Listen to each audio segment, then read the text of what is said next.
Hey everybody, let's talk diet and weight loss.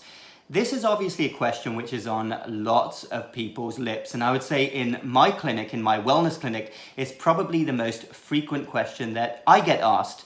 Patients will come in, will go over their numbers, realize that weight is an issue, and they'll say to me, Dr. Dhand, what do you recommend in terms of a diet for me to lose weight?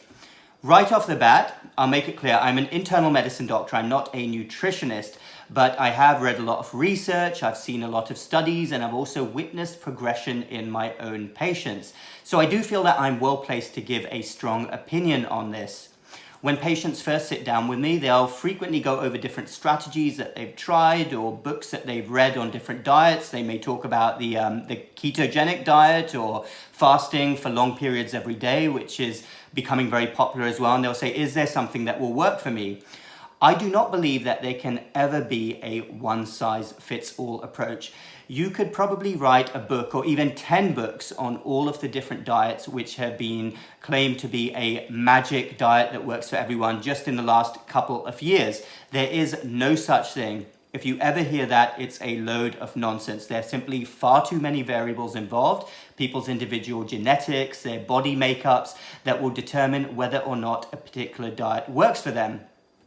That being said, in my experience, there is one strategy which does work for most people to initiate weight loss, and that is to moderately restrict carbohydrate intake. Moderately restrict carbohydrate intake. Carbohydrates, I said the dreaded word, they are the devil of modern day society. Most people eat way too many carbs. I actually wrote down some numbers here that I wanted to go over with you.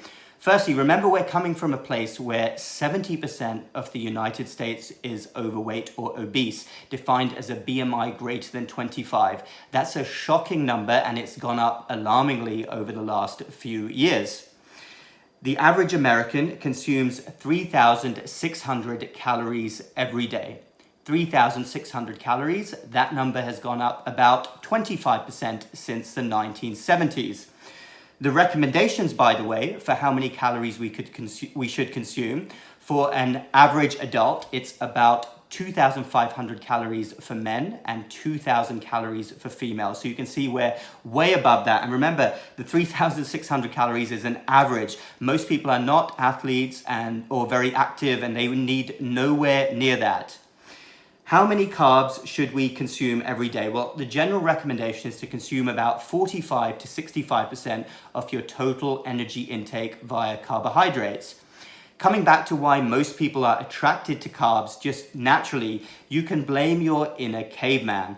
We're all hardwired to go for carbs when we see them. That's because they're very energy-dense foods, they're high in calories, and back in the day when we didn't know where our next meal was coming from, we had to go for those types of food. What can most people do then to moderately restrict carbohydrates? We all have to make our own choices. We all have our own individual dietary patterns and lifestyles, but my experience is that most people can cut back on carbs successfully. I know this strategy worked for me a few years ago when I was trying to lose weight, and it's a question of daily choices. We can all have a smaller portion of pasta.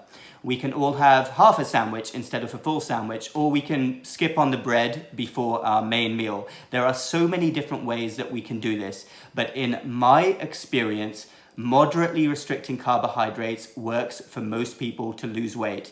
You of course need something which is sustainable, and I'm not advocating for a zero carb diet. I don't think that's feasible or healthy in any way, but cutting back on carbs works for most people to initiate weight loss.